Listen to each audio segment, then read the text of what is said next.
하나님께서 오늘 저에게 주신 말씀 에레미야 31장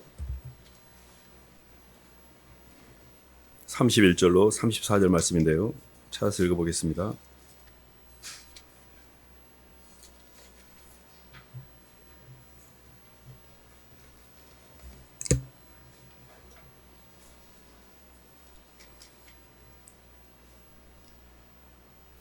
구약 1102쪽입니다. 에레미야 31장 31절로 34절 말씀 찾으셨으면 한 목소리 읽어보겠습니다. 여호와의 말씀이니라. 시작. 여호와의 말씀이니라. 보라, 날이 이르리니 내가 이스라엘 집과 유다 집에 새 언약을 맺으리라. 이 언약은 내가 그들의 조상들의 손을 잡고 애굽 땅에서 인도하여 내던 날에 맺은 것과 같지 아니할 것은 내가 그들의 남편이 되어서도 그들이 내 언약을 깨뜨렸음이라. 여호와의 말씀이니라. 그러나 그날 후에 내가 이스라엘 집과 맺을 언약은 이러하니 곧 내가 나의 법을 그들의 속에 두며 나는 그들의 하나님이 되고 그들은 내 백성이 될 것이라. 여호와의 말씀이니라. 그들이 다시는 각기 이웃과 형제를 가르쳐 이르기를 너는 여호와를 알라 하지 아니하리니 이는 작은 자로부터 큰 자까지 다 나를 알기 때문이라. 내가 그들의 악행을 사하고 다시는 그 죄를 기억하지 아니하리라. 여호와의 말씀이니라. 아멘. 박수로 하나님께 영광 돌리겠습니다. 새 언약의 의미와 축복이라는 말씀 제목인데요. 우리가 이렇게 성경을 이렇게 이야기할 때 구약 39권과 신약 27권에서 총 66권을 이야기합니다. 구약은 이제 옛 약속이고 신약은 새로운 약속인데 하나님의 구속사의 섭리가 인간을 창조하시고 하나님의 형상으로 빚어가는 여정 가운데 점진적으로 점점 더 하나님의 구속사의 원리가 더 완성되어가는 형태를 띠고 있는데요. 처음에 하나님께서 이스라엘 백성을 출애굽시켜가지고 광야에 둘 때만 해도 아직은 율법이라는 몽학선생, 아직은 하나님의 영이 우리 속에 들어오지 못하고 단지 하나님의 말씀을 미간에 새기고 마음판에 새기고 열심히 하나님의 말씀을 순종해서 소량의 신의식을 먹게 되는 그런 상태였거든요. 하나님의 창조의 원리를 이렇게 조금 더듬어 보면 하나님의 인간을 당신의 사랑의 상대로 만들었고 인간이 시간과 공간의 제약을 받는 몸을 갖고 있지만 하나님의 속생명인 사랑의 빛을 받으면 시공에서부터 자유로워지는 시공의 제약을 받은 몸뚱이가 시공을 초월하는 것 자체가 구원의 원리거든요. 사실은 이렇게 우리는 세상에 묶여있고 돈에 묶여있고 사람에게 묶여있고 내 자존심에 묶여있고 보이는 환경에 묶여있는데 이 묶여있는 내가 하나님의 사랑의 빛을 받아들여 환경에 관여는 하되 환경에 휘둘리지 않는다는 게 이게 참 쉬운 게 아닙니다. 그래서 이게 진짜 참빛인 예수 그리스도와 연합이 안 되면 우리는 시간과 공간 안에서의 나의 욕망을 이루기 위한 수단으로서 신을 상대하게 돼요. 그러니까 주객이 전도돼서 하나님의 온전한 사랑이 우리 속에 들어오므로 시간과 공간에 묶여있는 내 자아가 해방이 돼야 되는데 시간과 공간에 묶여있는 내 자아가 그 부담을 전가시키기 위한 대상으로서 신을 상대하는 이런 걸 종교라고 합니다. 그래서 주객이 전도가 돼 있는 거죠. 그런데 이게 복음이라는 것 자체가 오늘 말씀에 하나님께서 새로운 어떤 언약을 메우시는데 내가 너희 마음속에 이제 함께 하겠다라는 그런 약속이거든요. 구약에서 보면 이스라엘 백성이 출애굽을 해가지고 이렇게 시내산에 모세가 십계명을 받기 위해서 잠깐 올라간 사이에 모세가 없어지자마자 얘들이 뭘 했냐면 금송아지를 만들어가지고 그냥 막 광란에 밤을 보냈죠. 그러니까 하나님의 말씀을 간접 전달 받은 사람은 그 말씀을 전해주는 전달자가 사라지면 영이 안에 임재가 안 되기 때문에 방황하게 돼요. 그래서 하나님께서는 궁극적으로 하나님의 영이 하나님의 말씀이 밖에 있지 않고 우리 안에 들어오는 이게 이제 구원의 원리인데 하나님은 무소부재하시고 천지 충만하십니다. 그렇기 때문에 우리의 심령 공간에만 현재 통치권이 회복이 안 돼 있어요. 그래서 성경은 만물보다 심히 부패하고 거짓되게 사람의 마음이라고 그랬는데 사람의 마음 속에만 하나님의 말씀이 통치권이 안 돼 있는 겁니다. 그래서 우리가 예수 그리스도를 주님을 진심으로 내 마음속에 받아들이면 예수 그리스도의 사랑의 빛이 우리 안에도 편재하게 되셔요. 그래서 우리 안에 성령이 임하게 되고 그 성령이 우리 속에 하나님께서 이 거처를 함께 하심으로 성령의 임재를 느끼는 거거든요. 근데 구약에는 그게 아직 오지 않았어요. 구약에 나오지 않았고 예수님께서 십자가에서 죽으시고 부활하셔서 40일 동안 제자들에게 보이시고 승천하셔서 40일 뒤에 오순절 때 성령이 강림합니다. 내가 모든 육체에 내 영을 부어주리니, 하나님의 영이 피조물의 흙덩어리 안에 임한다는 건 어마어마한 축복입니다. 이게 복음의 진리예요. 복음의 핵심이에요. 그러니까 구약에서는 아직 예수님이 죽으시고 우리의 몸을 대속하지 않았기 때문에 하나님과 우리 사이에 죄로 인해서 막힌 담이 성소의 휘장이 찢어지지 않은 상태예요. 예수님이 죽으실 때 성소의 휘장이라는 율법이 찢어지면서 그때 성령이 우리 속에 들어오는 거거든요. 오늘 에레미야 31장의 말씀은 참으로 우리에게 구원의 빛입니다. 우리 안에 새로운 말씀과 새로운 빛으로 우리의 창조를 완성하셨던 하나님의 복음이 좀 더 구체화된 거죠. 구약에서는 율법이라는 걸로 우리를 잡아둔 겁니다. 이 율법이라는 것이 신명기 한 말씀 봐볼까요? 신명기 11장 한번 봐보겠습니다.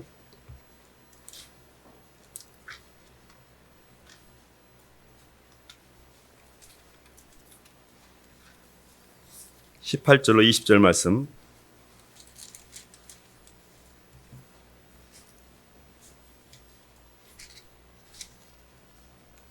구약 279쪽입니다. 신명기 11장 18절로 20절 말씀. 이러므로 너희는 시작.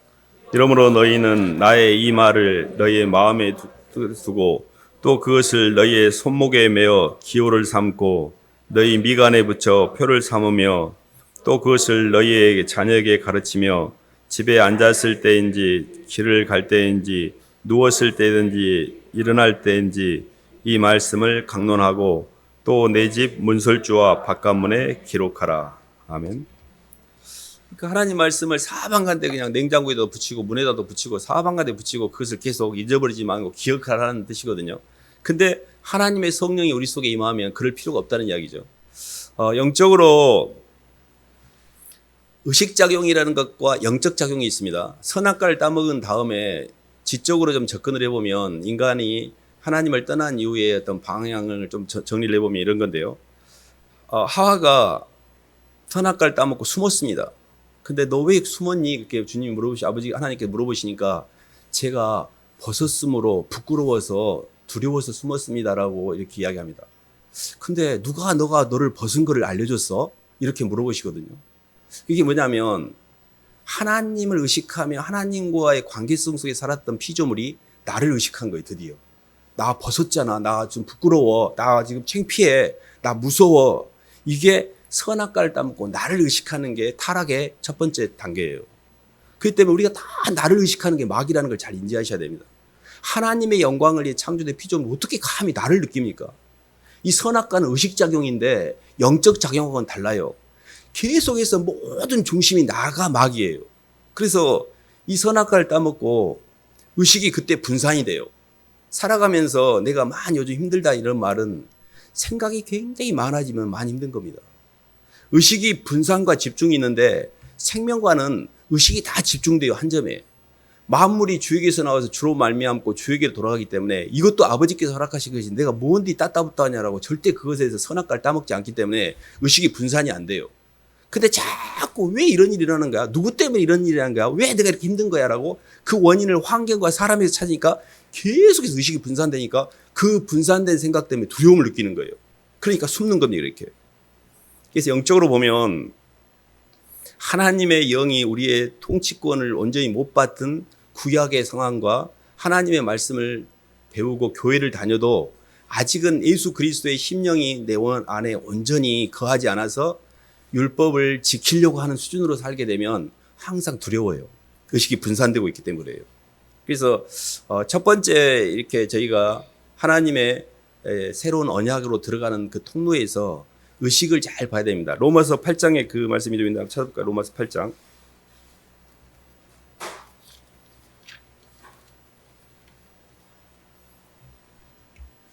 8장 6절 한번 봐보겠습니다.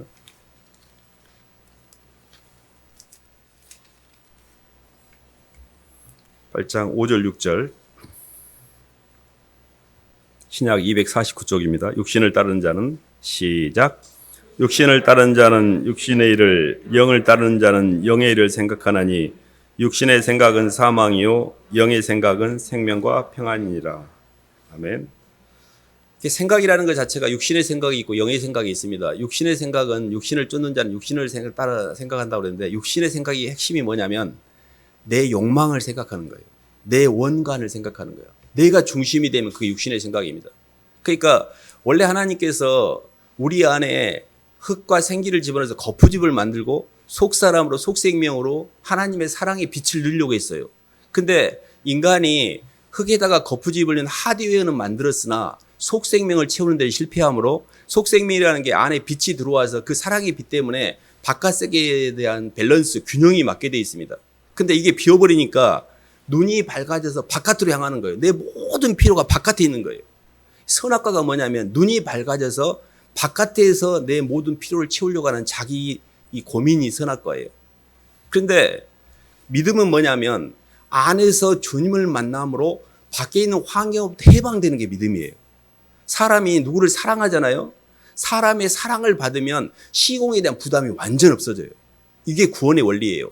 시공의 제약을 받은 인간이 시공을 초월하신 예수 그리스도와의 연합을 통하여 시공에 매이지 않는 거, 이게 진짜 신앙이고 이게 믿음이고 이게 능력인데 교회를 다니는데 전혀 그런 능력이 없어요. 똑같아 세상 사람하고. 세상을 이기는 게 아니라 오히려 세상에 더 많이 묶여 있어. 너무 많은 생각과 너무 많은 부담과 너무 많은 몸뚱이가 어떻게 되냐면요. 생각이 많으면 머리가 아프고요. 내가 이 마음의 상이 너무 많이 복잡하게 되면 부담감 때문에 이 마음이 굉장히 공고함을 느낍니다. 그리고 동력은 다 차단되기 때문에 무기력감을 느껴요. 생각이 많아지고 굉장히 부담감이 심해지고 몸뚱이가 내 마음대로 컨트롤이 안 돼. 이거는 지옥이 상당 부분 이미 와 있는 겁니다. 그러니까 의식의 분산과 집중도 의식의 문제지만 내 안에 심령의 아는 세계에 빛이 들어와야 사람이 사랑을 받아야 숨을 쉬거든요. 아이고 살겠다. 아이고 주님 편하네요 이제. 이런데 계속 선악과가 분산되니까 그 부담을 내 몸뚱이가 다 받고 있는 거예요. 이 심령이. 그러니까 첫 번째 단추가 잘못 끼워지니까 하나도 해결을 못하고 아는 세계에 어둠의 기운이 차버린 겁니다. 그래서 첫 번째가 생각이라면 두 번째가 뭐냐면 안에서 주님을 만나는 거. 이게 굉장히 중요한데요. 봐보세요. 육신의 생각과 영의 생각의 포커스가 나냐 주님이냐 그랬잖아요. 근데 내가 이렇게 힘들 때 어떻게 하면 되냐면 주님 하고 부르셔야 돼요. 꼭 나는 사랑의 상대인 너가 있어야 중화가 돼요. 절대 내가 문제를 해결하는 게 아니에요. 나를 벗어내려면 너가 꼭 있어야 돼요. 그 영원한 사랑의 상대인 너가 예수님이셔요. 그 때문에 예수님 앞에 내 모든 생각과 고민을 전가시킬 수만 있다면 그건 나는 빠져나오는 거예요. 근데 그걸 진짜 믿는 사람만 전가를 시킬 수가 있어요. 안 믿는 사람은 이게 전가가 안 돼. 아무리 예수님을 불러도 막 부담이 똑같은 거예요. 그 말은 나와 예수님과의 굉장히 친밀감 자체가 없다는 이야기예요. 내가 주님을 그렇잖아요. 내가 어려운 일 있을 때 막 교통사고 나면 엄마야 아빠야 막 전화하고 내가 제일 의지한 사람한테 전화하잖아요. 전화 한 통화라도 하고 나면은 마음이 조금 가라앉잖아요. 그 사람 내가 의지하고 그 사람이 날 도와줄 줄 아니까. 근데 주님 나 너무 힘들어 주님 부르는데 이게 하나도 정리가 안 돼. 그러면 나는 예수를 안 믿고 있는 겁니다. 교회를 다니는 것과 예수를 믿는 것은 동의어가 아니에요. 정말 내가 예수님을 믿고 사랑하고 내 인생의 모든 시간과 공간의 모든 부분이 주권이 그분께 있음을 믿고 나는 잠잠하고 고요할 수 있는가? 이런 부분들을 이렇게 하나씩 찾아가야 되는데요. 저희들이 아는 말씀이기도 한데요. 한 말씀 더 마태복음 6장 한번 봐볼까요?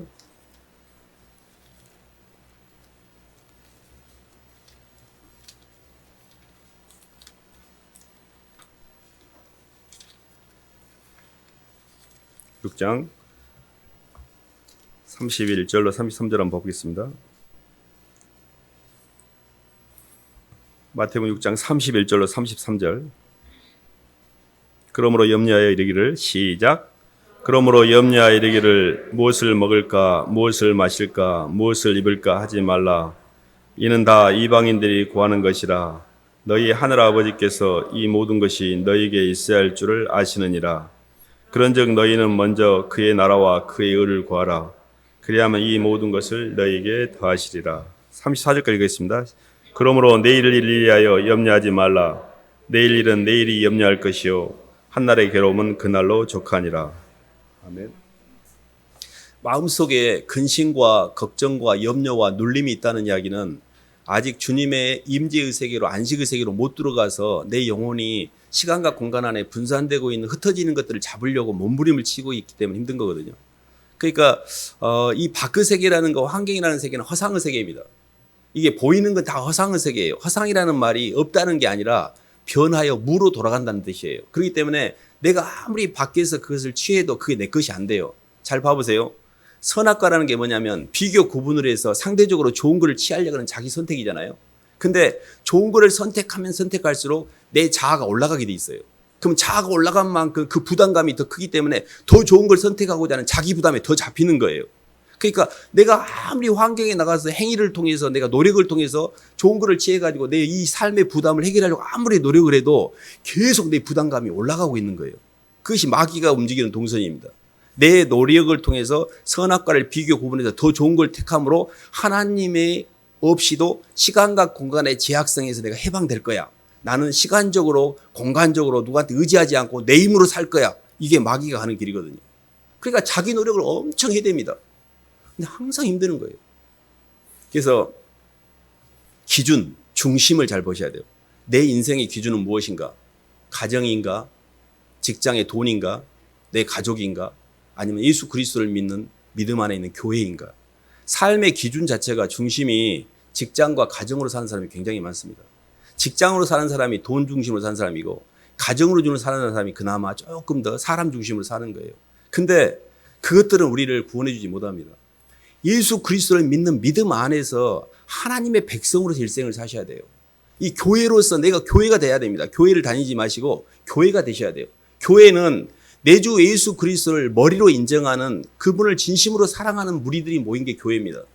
주님 안에만 있을 때만이 예수 그리스도 안에는 신성의 모든 충만 육체로 구하시고 우리도 그 안에서 충만하게 됩니다.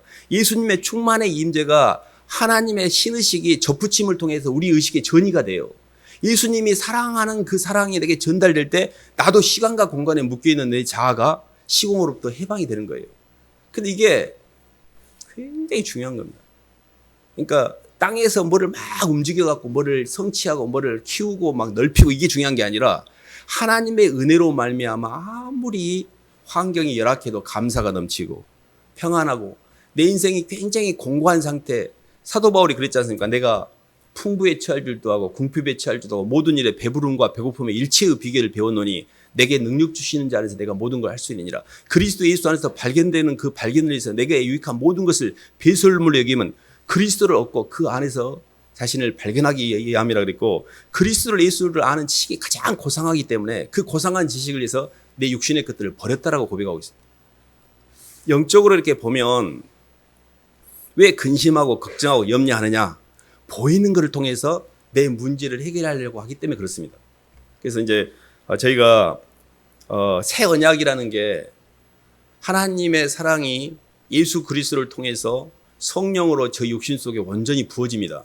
그러면 하나님의 사랑이 내 안에 온전히 들어와서 성령으로 말미암아 주님과의 인격적인 만남을 통해 아는 세계가 열려야 돼요. 이 아는 세계가 빛의 세계가 열리게 되면 이 빛의 세계를 통해서 시간과 공간을 초월하게 됩니다. 그 말이 우리의 인식의 틀 자체라는 것 자체가 보이는 것만 보고 있고 내가 죽기 전까지 시간과 내가 살고 있는 내 환경을 보고 있잖아요. 그러지 않고 천상의 세계를 보기 시작합니다. 그래서 저희가 이렇게 신앙생활 해가면서 율법에서 봐보세요. 짐승이라는 본능에서 율법이라는 이성을 거쳐서 하나님의 은혜라는 사랑의 세계로의 여행 과정이 있습니다. 우리는 두려움이라는 본능에서 책임감이라는 이성을 거쳐서 하나님의 사랑계로 진입하고 있는데 대부분 사람이 조금 괜찮게 산 사람들이 이성으로 사는 거예요. 이성이 뭐냐면 선악과입니다. 선악을 통해서 옳고 그름을 통해서 선악이라는 것 자체가 이원법이잖아요. 좋고 나쁜 걸 가르는 거잖아요. 근데 사랑은 좋고 나쁜 걸 가르지 않습니다. 하나님은 마귀하고 싸우지 않으셔요. 우리가 계속 인생이 힘든 것은 저 나쁜 놈, 저런 놈 계속 가르고 있잖아요. 그 가르고 있는 기준 자체가 실은 이 율법 때문에 그러는 거거든요. 근데 주님은 우리를 있는 그대로 보십니다. 그래서 그 부분에서 이제 우리가 좀 영적으로 깨어나야 되는데 요한복음 6장 한 번만 더 볼까요? 요한복음 6장.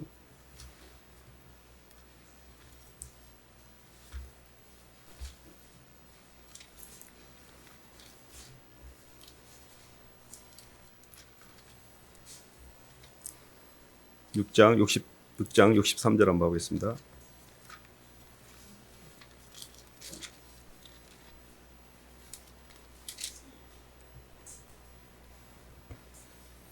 살리는 것은 영이니 시작. 살리는 것은 영이니 육은 무익하니라. 내가 너에게 이른 말이 영이요 생명이니라. 아멘. 영적 작용과 의식 작용이라고 하는데 우리의 몸뚱이가 아무리 이렇게 보이는 세계에서 움직여도 그것이 내게 도움이 안 된다는 것 자체를 잘 이해하셔야 합니다. 아까도 이렇게 말씀을 드렸듯이 내 자아를 어떻게 하면 중화화시키고 내가 어떻게 하면 시간과 공간에 묶여있는 것부터 해방이 될 수 있을까, 이렇게 영적으로 접근을 하셔야 되는데요. 그 원리가 뭐냐면 상대를 따라 움직이셔야 돼요. 마지막 단계는 뭐냐면 내가 남을 향해서 움직이잖아요. 그러니까 내가 나를 향해서 움직이면 이익을 보는 거잖아요. 근데 이 성령은 뭐냐면 성령은 정산시키는 영입니다. 그렇기 때문에 내가 남을 이렇게 뜯어먹으면 내가 손해볼 일밖에 안 남은 거예요. 그래서 그때는 마귀가 역사를 해요. 근데 내가 남을 향해서 손해를 보거나 남을 향해서 다른 사람을 위해서 자존심을 높여주고 내가 겸손하게 낮아졌잖아요. 그러면 성령은 내게 정산시키는 영이기 때문에 내가 받을 일밖에 없는 거예요. 그래서 우리는 조금의 부담이 있습니다. 나의 욕망은 내 원가하는 내 중심으로 이익을 보고 내 중심으로 내가 높아지고 싶은데 그때 그걸 따라가면 그것이 지옥인 겁니다. 십자가의 길은 자기를 부인하는 길이라는 게 나를 부인하는 것이 내가 사는 길이에요. 근데 나를 부인하면 부인할수록 점점 내 마음이 편안해집니다. 근데 자꾸 이 말을 수도 없이 듣는데 결국은 자기를 주장해요. 결국은 내가 이익 보고 결국은 내가 높아지고 결국은 내 욕망을 채우려고 움직여요. 그러니까 자꾸 내 욕망의 이 부담 가운데 살면서 저는요, 교회를 다니고 신앙생활 하면서 왜 이게 접근이 잘 안 되지? 왜 이렇게 많이 예수님이 너무 선명하고 십자가의 길을 간다고 해도 너무 선명한데 왜 이렇게 사람들이 못 따라가고 저 또한 왜 이렇게 잘 안 되지? 이런 것에 굉장히 고민이 좀 많았던 것 같아요. 왜 이렇게 힘든 거야? 이런 부분들이었는데 결론적으로 말씀을 드리면 우리 영이 열려있지 않아요. 너에게 이른 말이 영이요 생명이고 살리는 것은 영이니 육은 무익하다고 그랬는데 영이 안 열려있는 거예요. 계속 자기의 영, 세상의 영과 사람의 영으로 움직이는 거예요. 근데요, 내가 말씀을 따라서 어쨌든 간에 이 말씀의 틈바구니를 따라서 말씀의 이렇게 톱니바퀴를 열잖아요. 그러면 하나님의 영이 내 속에 이렇게 성령으로 스며 들어오는 과정에서 내 영혼이 그것을 알게 돼요. 아, 이렇게 하니까 훨씬 편안하고 이게 진짜구나라는 하나님의 말씀을 향한 친밀감과 확신을 갖게 되는 어떤 틈이 있어요. 그래서 선악과에서 생명과로 넘어가는 로드십을 넘어가기가 엄청 시간이 걸립니다. 그 정벽을 잘 못 넘어가요. 근데 그 고개를 넘은 사람들은 그래도 좀 영이 열린 거예요. 그래서 생각이 좀 정리가 됩니다. 이것도 하나님이 주신 건데 왜 또 내가 이러지? 하나님 감사해요. 저 이거 주님께 맡길게요라고 해서 의식을 분산시키지 않고 집중을 합니다. 그럼에도 불구하고 내 안에 다른 사람을 대속하고자 하는 내 욕망이나 내 성령이나 어떤 힘이 없어요. 근데 성경에 보면 성령은 소멸시키는 영입니다. 주님의 영이 내게 들어오면 그때 세상의 영과 사람의 영이 그때 나가요. 내가 왜 이렇게 근심하고 걱정하냐면 내 속에 아직 영이 정리가 안 된 겁니다. 아직도 내 속에 세상의 영이 가득 차 있고 사람의 영이 차 있기 때문에 헷갈려하는 거예요. 그래서 무엇이 숙제냐면 알았어, 뭔 말인지. 요것들을 잡아야겠구나, 이렇게 잡으셔야 돼요. 저는 처음에 난디 나를 어쩌라고, 나를 어떻게 죽이라고, 제가 계속 마귀 입장에서 방어를 했어요. 그렇게 자식한테, 그렇게 돈한테 막 방어 기제 쓰고, 목사님이 그런 거 내놓으라고 목사님한테 대적하고, 무엇이 어쩐다고, 가정을 어쩌게 한다고, 막 의문소리 한다고, 막 이렇게 막 말씀을 대적하고 있는 거예요, 제가. 그걸 잘 보셔야 돼요. 내 안에 있는 내 굉장히 견고한 진들을 주님이 깨트리려고 하는데, 그것을 꽉 쥐고 오히려 하나님을 대적하고 있는 나의 그런 것들이 안 깨지고 있기 때문에 영이 안 열리는 겁니다. 그러니까 무슨 이야기냐면 내 인생의 최고의 우선순위가 예수님이 아니에요. 돈이고 사람이지. 예수님이 내 인생의 최고의 우선순위가 돼야 되는데 내 주 그리스도 예수가 내 인생의 주님 때문에 다 버릴 수가 있어야 되는데 주님을 빙자해서 땅에서 이익을 봐보려고 그래요. 이거 얼마나 마귀적인 발상입니까? 그러니까 왜 이렇게 안 열리는 거야? 왜 이렇게 방향을 못 잡는 거야? 중심이 다 나예요. 나. 막 나 때문에 죽어보려고 그래요. 막 힘들어가지고. 근데 주님 저 괜찮아요. 저 흙덩어리잖아요. 제가 뭔 먼지와 티끌 같은 제가 무엇이 어쨌다고 자꾸 이렇게 힘주고 이러는지 모르겠어요. 내가 죽으면 그때 성령 역사래요. 사도 바울은요. 저는 날마다 나는 죽노라. 사도 바울의 인생의 모토가 뭐인지 아세요? 나는 날마다 죽노라 했어요. 그리고 나는 죄인 중에 괴수다. 내가 제일 악한 자다. 입술로 고백한 거예요. 그것이 뭐냐면 예수 그리스도가 나에게 나타나려면 나는 죄인이 돼야 되고 나는 하나님 앞에 먼지와 티끌이 돼야 나타나는데 내가 너무 교만한 거예요. 내가 신이야. 내가 대장이야. 내가 뭔 하나님도 만들어보고 하나님도 내 마음에 안 들면 내가 다른 것 종교도 바꿔볼 수 있어. 이게 마귀죠. 이게 뭐든지 지 마음대로 하려고 하는 게 마귀예요. 구조가 없는 겁니다. 그러니까 속에서 올라오는 이 선악과 덩어리를 처리를 못하는 거죠. 하나님의 새 언약이 얼마나 기가 막히냐면 하나님의 성령이 우리에게 부어지잖아요. 하나님의 영은 생명이고 운동력입니다. 우리가 하는 게 아니에요. 이렇게 십자가를 짓는 걸 우리가 지는 게 아닙니다. 하나님 말씀을 우리가 지킬 수가 없어요, 사람은. 단지 하나님의 영이 내게 흐를 수 있는 통로만 열면 돼요. 그러면 성령이 그때부터 우리의 몸을 통해서 당신이 지배를 하게 돼요. 근데 그걸 어떻게 하냐면 주님이 해주세요라고 분명히 입으로 고백하셔야 돼요. 립 서비스가 아니라 진심으로 내 몸뚱이를 주님께 맡겨줘야 돼요. 근데 우리는 어떻게 하냐면 그 힘든 걸 해내버려 막 가고 막 잠도 안 자고 해내버려요. 주님이고 다 필요 없어. 내가 다 해내버려. 밤잠 안 자고. 이러면 모든 수고하고 무거운 짐을 내가 다 지는 거예요. 그렇게 하지 마시고 주님 저는 못하겠어요. 주님이 해주세요. 주님 도와주세요. 주님을 계속 부르셔야 돼요. 그래서 종국에 가서 삶이 굉장히 심플해지는데 어떻게 점점 심플해지냐면 굉장히 예배를 사모하셔야 돼요. 예배가 주님과 나와의 친밀감을 이루는 핵심 중에 핵심입니다. 그래서 항상 예배당에서 드리는 예배와 삶의 자리에서 드리는 예배도 있습니다. 주님을 놓치지 않는 게 예배예요. 그래서 하나님과의 관계 가운데 내 영혼이 먼지에 하나 끼지 않을 정도로 주님을 포커스를 맞추고 있어야 돼요. 근데 잘 생각해 보세요. 내가 주님 얼마나 생각하는가. 내 세상에 휘둘리다가 조금 힘들면 예수님하고 한번 불러보고 그것도 전혀 김 빠진 맥주처럼 진정성 없는 소리로 그 정도 부르면 주님이 와갖고 홀라당 내 인생 문제를 다 해결해주고 그런 값싼 믿음, 값싼 어떤 은혜 그렇게 해서 하늘나라 갈 것 같아요? 굉장히 좁은 문입니다. 내 목숨을 내어놔야 돼요. 무릇 내게 오는 자가 자기 부모와 처자와 형제와 및 자기 목숨까지도 미워하지 아니하면 능히 내 제자가 되지 못한다는 말은 주님보다 더 사랑한 걸 품고는 이 고개를 못 넘는 거예요. 근데 이 원리가 뭐냐면 지옥으로 가는 재료를 싹 빼주고 있는 거예요. 사람 때문에 지옥에 가고 돈 때문에 지옥에 가고 내 원관 때문에 지옥에 가는 거를 다 훑어서 천국 가는 방법을 지금 만들고 있는 거예요. 그래서 계속 나는 환경을 통해서 나를 부인하셔야 돼요. 나를 주장하면 그때는 이익을 받지만 이게 다 마귀거든요. 어떻게 감당하시려고 그 뒷감당을 어떻게 하시려고 그렇게 하십니까? 어떻게든 몸이 있을 때 빼셔야 돼요. 이게 영적으로 하나님이 성육신하신 이유가 있습니다. 몸은 몸으로 대속이 됩니다. 몸이 있을 때는 대속이 되는데 짐승들은 영이었기 때문에 의식이 안 바뀌고 천사는 몸뚱이였기 때문에 영 그대로 있는 거예요. 천사는 영체이기 때문에 마귀 천사는 영원히 변하지 않습니다. 짐승도 변하지가 않아요. 사람만 어떤 운동력을 투입하느냐에 따라서 의식이 변화돼요. 사람 몸뚱이는 의식을 만들어내는 기계라고 보시면 돼요. 이 몸뚱이는 천국과 지옥을 만드는 재료이기 때문에 이 몸뚱이를 가지고 살아 숨 쉴 때 주님의 영이 내게 흐를 수 있는 통로를 만드는 게 중요하지 계속 움켜쥐고 밖에 가서 이익을 보세요. 그렇게 해서 나중에 뒷감당을 어떻게 하시고 그리고 살아가면서도 힘듭니다. 이게 희한한 게요. 선악과를 따먹고 내 원대로 살았잖아요. 그러면 다른 사람을 많이 짓밟았다는 뜻이거든요. 그러면 많이 올라갈수록 공허해집니다. 그 더 많이 못 뜯어먹어서 억울하고. 그 사람을 죽인 지존파 이런 사람들이 이런 말 하잖아요. 더 많이 못 죽여서 내가 억울하다고. 근데 어떻게 사람이 사람을 죽여놓고도 참회를 하는 게 아니라 더 많이 못 죽여서 억울하다. 이런 말 쓰냐면 자기 중심이 많이 강해졌기 때문에 모든 게 다 자기가 억울한 거예요. 그래서 우리의 삶이 주님의 은혜라고 들어가면 모든 게 감사고 마귀가 내게 역사하면 모든 게 억울해요.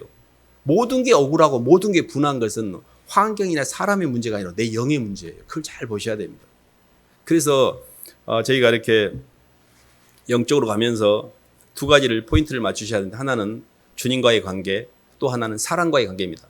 주님과의 관계는 철저하게 주님 앞에 예배를 드리고 주님과 항상 고개를 숙이고 주님과 이렇게 친밀함의 대화를 나눠야 되는데, 사실 영적으로 이렇게 영이 바뀌는 현상이 하나 있는데 그게 회개입니다. 교회 와가지고 눈물이 나고 회개가 되는 지점이 있어요. 근데 그 지점은 내 영이 많이 낮아졌고 내 영이 많이 진정성이 있을 때 회개가 됩니다. 진정성이 없는 건 회개가 아니에요. 회개는 내가 하는 게 아니에요. 회개는 하나님 저 죄 졌어라는 지적인 동의가 아니에요. 회개는 주님이 나를 사랑하신다는 걸 느끼는 거 회개예요. 사람이 사랑을 못 느끼면 회개가 안 됩니다. 그래서 어떤 사람도 예수님이 나를 사랑한다는 걸 안 받아들인 사람은 회개가 안 돼요. 회개는 내가 하는 게 아니에요. 성령이 하십니다. 그리고 주님이 나를 사랑하신다는 걸 진심으로 내 마음의 문을 보고 마음으로 받아들일 때 내 마음이 부드러워져요. 이 부드러워진 마음에 성령의 역사가 있는 겁니다. 그래서 오늘 이렇게 에레미야의 그 31장 31절 말씀은 이 구약에서 신약으로 넘어가는 분기점이 되는 하나님의 새로운 약속에 대한 하나님의 서로 약속이거든요. 새 언약에 대한 약속. 이 새 언약이 얼마나 기가 막힌지 몰라요. 우리가 지금까지는 주님을 몸 밖에서 만났잖아요. 근데 이제 주님을 몸 안에서 만날 수 있는 거예요. 귀로만 주님을 들었더니 이제 눈으로 본다는 이 욥의 고백은 아직 성령이 오시기 전이에요. 우리는 구약의 요한도 요한 이후에 태어난 사람이 요한보다는 더 높다고 한 이유가 뭐냐. 요한은 이때 마지막 구약의 마지막 선지자였거든요. 예수 그리스도를 통한 성령의 임재로 구속사가 완성된 하나님의 복음의 전체를 보지 못했어요. 세례 요한도. 우리는 지금 예수 그리스도를 통하여 하나님의 모든 구속사가 완전히 완성된 모습을 보고 있거든요. 그래서 하나님의 사랑을 우리 속에 온전히 빛으로 들어오셔서 하나님의 속생명이 우리 안에 채워지면 우리 구원이 완성이 되는 겁니다. 그 속생명이 채워지는 과정에서 예수님이 이 땅에 오셨고 예수님이 십자가에 죽으심으로 성령이 우리와 하나님 사이에 막힌 담을 하셨고 이제는 성령이 내 안에 들어올 수가 있는 거예요. 그럼 나는 어떻게 하면 성령이 들어오느냐? 예수님이 내 죄를 위해서 십자가에서 죽으시고 나 같은 걸 위해 너무 많은 대가를 치렀다는 걸 진심으로 받아들이셔야 돼요. 그때 내 모든 육신의 죄가 그분께 전가가 되므로 그 죄가 나를 더 이상 주관하지 못해요. 그리스도 예수 안에는 생명의 성령이라는 새로운 차원의 통치를 받기 때문에 죄와 사망이라는 인과율의 저주에서 그때 풀려나기 시작해요. 어떤 사람 때문에 힘들잖아요. 돈 꼬가고 안 갚어. 따고 막 뭐라게. 이런 모든 게 인과율에 묶여 있는데 생명의 성령의 법 안으로 들어가면 그게 아무런 문제가 안 돼요. 아버지가 그렇게 하셨군요. 저를 하나님께서 필요하셔서 저를 낮추시고 계시는군요. 모든 게 생명의 성령의 법에는 묶일 수가 없어요. 근데 죄와 사망의 법은 막 그냥 가만히 편안한 것도 갖다 오임에 걸어버려요. 갖다 예문소리 막 하잖아요. 막 사람들 막 어디 가다 보면 막 예문소리 하는 사람 있잖아요.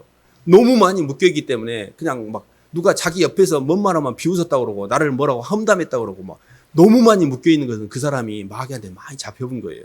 근데 아무리 이 사람을 묶으려고 해도 안 묶여지는 거예요. 내 주 예수 그리스도를 통한 은혜와 사랑의 가운데 주님 감사해요. 저를 주님이 구원해 주셨는데 그 십자가의 대속의 은혜와 그 사랑이 나를 향한 주님의 개인적 사랑입니다. 하나님은 절대 집단적으로 우리를 만나지 않아요. 하나님은 항상 우리를 만날 때 개인 맞춤형으로 만나십니다. 나를 향해서 주님이 죽으신 것이고 나를 향해서 이 땅에 오신 것이고 내가 이 땅에 나만 있더라도 주님은 나를 찾아오셨을 거예요. 그렇기 때문에 예수 그리스도의 그 사랑의 은혜, 십자가의 보혈의 피의 대속의 은혜를 너무 경하게 여기시면 안 됩니다. 우리의 유일한 통로입니다. 우리가 주님께 갈 수 있는 유일한 통로예요. 그 사랑을 받아들일 때 그때 성령이 들어오게 해요. 그리고 그 성령의 빚진 마음 때문에 내 자아가 피를 받기 때문에 숨이 죽어요. 저는요 정말 혈기가 많았습니다. 막 80년대 학교를 다녔는데 맨 데모했고요. 운동권 막 학교에서 막 돌 던지고 막 이런 것들에 막 저는 아주 그냥 그 열심인 사람 중에 하나였어요. 대학교 1학년. 근데 그래가지고 이렇게 어머니가 막 울고불고 하고 경찰서까지 오가지고 막 몇 박 며칠씩 구금되고 제가 그랬거든요. 근데 혈기가 굉장히 많았는데 예수님의 피 앞에서 딱 숨이 죽더라고요. 예수님이 나를 향해서 피 흘리신 그 피 때문에 제 마음이 이렇게 가라앉더라고요. 우리 모두는 주님 앞에 굴복이 되셔야 돼요. 주님이 나를 향해서 너무 많이 피 흘리셨거든요. 그 사랑의 빛을 받아들일 때 내 인생이 더 이상 부담이 안 돼요. 그리고 주님께 빚진 마음에 주님 제가 뭐라도 할게요. 주님 나라의 문지기라도 할게요. 저 주님 나라의 가장 낮은 자리라도 괜찮으니까 주님 제가 천국문의 앞에서 빗자루라도 들고 쓸게요. 이런 마음으로 점점 주님 앞에서 하나님 나라의 빚진 마음으로 살기 때문에 인생이 너무 이렇게 죄송해요. 너무 죄송해. 주님 뜻대로 못 산 것이 너무 죄송해. 항상 주님 죄송해요란 말이 나옵니다. 주님 뜻을 아는데 몸에 육신을 갖고 있어서 주님 말씀대로 잘 못 살아서 죄송해요. 이런 것들이 우리가 새 언약으로 오신 성령의 임재로 인한 축복입니다. 그러니까 이 새 언약의 의미는 하나님의 우리를 사랑하셔서 구속사를 완성하여 성령이 우리에게 들어오심으로 하나님의 구속사를 완성하신 의미를 띠고 있고, 그 성령을 온전히 받아들일 때 분산됐던 선악과의 인생이 생명과로, 내 안에 아는 세계가 부담감으로 차있던 내 안에 성령이 들어오심으로 임재의 세계로 평안과 안식의 세계가 열리게 되고, 내 몸뚱이가 이제 그 빚진 마음으로 다른 사람을 위해서 움직임으로 하늘에다가 선물을, 하늘에다가 이렇게 저축을 하고 있는 겁니다. 지금 우리가 이렇게 남을 향해 움직이는 모든 것은 다 저축입니다. 저희들이 이렇게 하늘에서 이렇게 지금 가져갈 수는 없어요. 죽을 때. 근데 보낼 수는 있어요. 그렇기 때문에 이 땅에서 내가 나보다도 남을 낮게 여기고, 나보다도 남을 더 먹이고, 나보다도 남을 더 움직인 모든 것은 트랜스퍼 되고 있습니다. 그것을 가지고 갈 수는 없으나 보낼 수는 있어요. 그럴 때 나중에 하늘나라 갈 때니 하나님께서 그 별로 한 것도 없는 것 같고 내게 존귀와 영광의 면류관으로 입혀주십니다. 그래서 인생을 살면서도 저축을 해놓으면, 저축한 게 있으면 좀 든든하잖아요. 근데 땅에 있는 것은 저축이 안 됩니다. 저희는 하늘에다 저축을 하셔야 돼요. 근데 이게 저는 처음에 하늘에다 보물 쌓아두라 그러면 현실에서 먹고 살기도 힘든데 하나님 어디 하늘까지 쌓아요? 이렇게 생각했습니다. 하늘에다가 보물을 계속 쌓을수록 하늘의 소망이 깊어져요. 땅에서 점점 해방됩니다. 땅이 너무 무거워요. 죄라는 것은 엄청 무겁고 얽매기 쉬운 거거든요. 무겁고 얽매기 쉬운 죄를 벗어버리라고 그랬어요. 근데 계속 동력을 하늘에다 쌓는 거예요. 주님을 예배하고 영혼들을 선교하는 것, 영혼들을 만나서 그들에게 전도하고 그들에게 양육을 하고, 그 한 사람이 예수님을 믿고 다시 하나님의 백성이 되기까지 내가 해산하는 수고를 계속 하는 것, 그것이 요즘에는 저는 그게 당연한 미션이었는데, 요즘에는 목사님이 그런 말을 할 때 단상에서 영혼들이 사시한다는 말하면 굉장히 부담을 느낍니다. 그 정도로 대적의 기운이 느껴져요. 그 말이 뭐냐면 너무 나하고 먼 이야기라는 뜻이에요.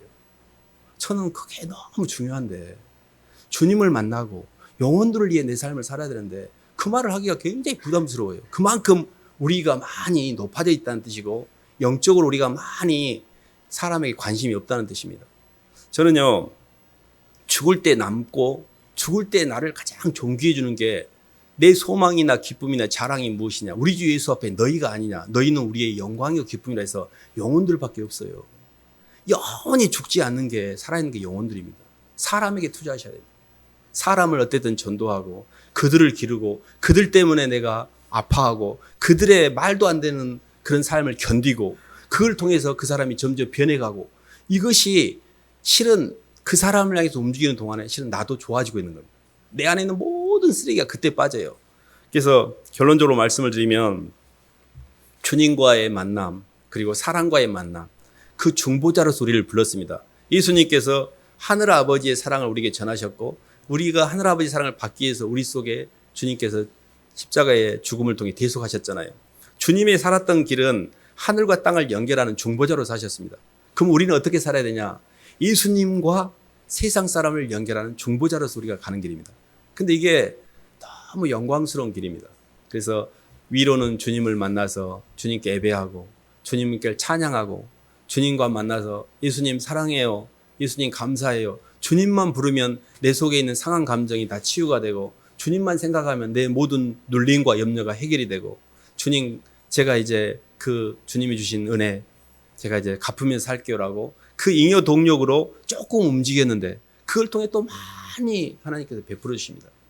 그래서 조금 우리의 신앙이 조금씩 이렇게 시간이 걸립니다. 또 잘 안 될 때도 있고, 또 목사님 설교를 들을 때는 저리 가야지 하고 생각했는데 현장 속에 들어가게 되면 당장 눈앞에 보이는 문제에 급급하게 되고 또 잊어버리게 되고 그렇습니다. 근데 잊어버리지 않을 게 하나 있습니다. 그게 뭐냐면 절대 예수님을 놓치시면 안 돼요. 내가 죽는 순간에 나를 구원해 주실 분은 예수님밖에 없습니다. 내가 죽는 순간에 내가 통장에 적으면 돈이 내가 그렇게 투자했던 사람들이 나를 구원해 주지 않아요. 내 주 예수 그리스도밖에 없습니다.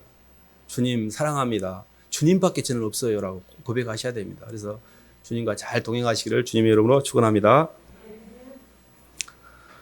하나님 아버지 감사를 드립니다. 하나님 저희를 구원하시고자 하는 하나님의 사랑의 섭리가 수천 년 전부터 시작이 되어져서 창세전에 시작된 그 사랑이 시간과 공간을 관통해서 흘러왔고 구약의 그 시대를 관통해서 이제 신약에 와서 예수님이 오심으로 그 하나님의 구속사의 전체를 다 알 수 있는 그 비밀을 알 수 있는 저희에게 말씀을 주신 것 참으로 감사를 드립니다.